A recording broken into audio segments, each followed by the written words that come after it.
Magandang gabi mga bay. Nag-uumpisa na namang malaglag ng aming diwan-uwan mga bay dito sa gilid ng bahay. Yan o. Bagong hulog lang talaga. Puting-puti pa yung kanyang pungango mga bay. Ngayon lang talaga to gabi kasi umalis kami kaninang hapon.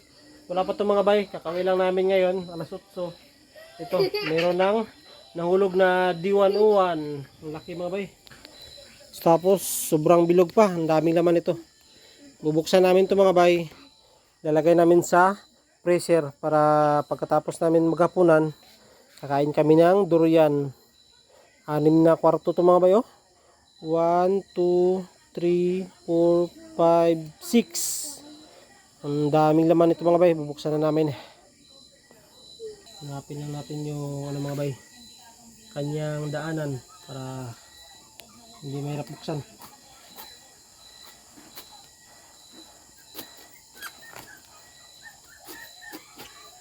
Malambot lang ito buksan mga bay, basta alam nyo lang. Ayan ba yun?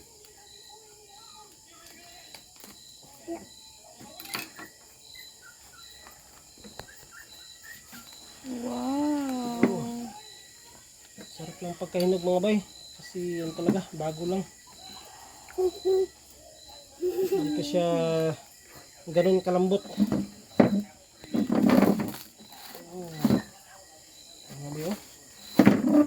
Ang sarap ang kanyang laman. Tapos ito,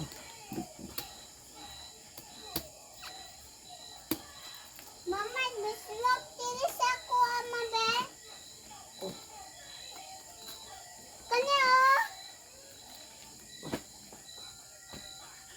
Mama kanya sa ko ah.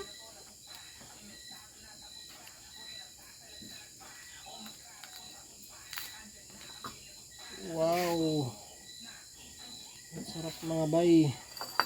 Lagyan namin sa plato mga bay.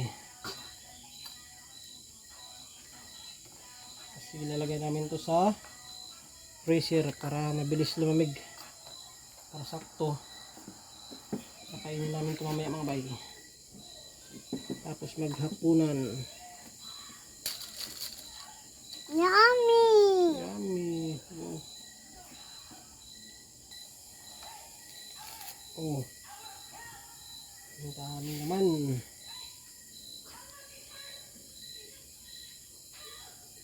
Oh, sarap mga bay.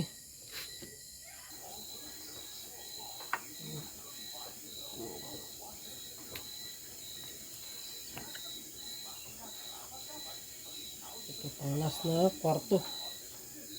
Medyo malaki ito mga bay.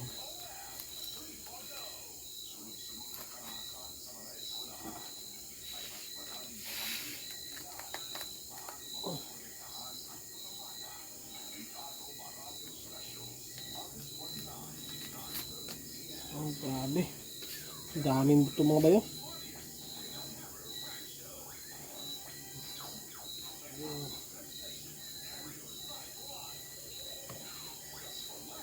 Ito, maliit na mga bay. Wala na siguro naman to. Uy, mayroon pa mga bay. Huh? Sobrang liit na oh.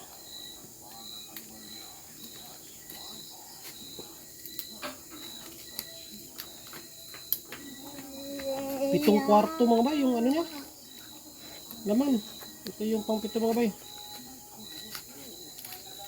Medyo maliit pero may laman pa rin siya.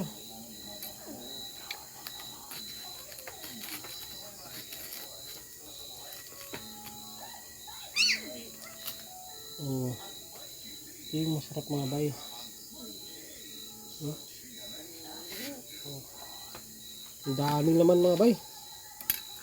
Lagay muna namin dito sa freezer mga bay. Mga 30 minutes. Malamig na yan.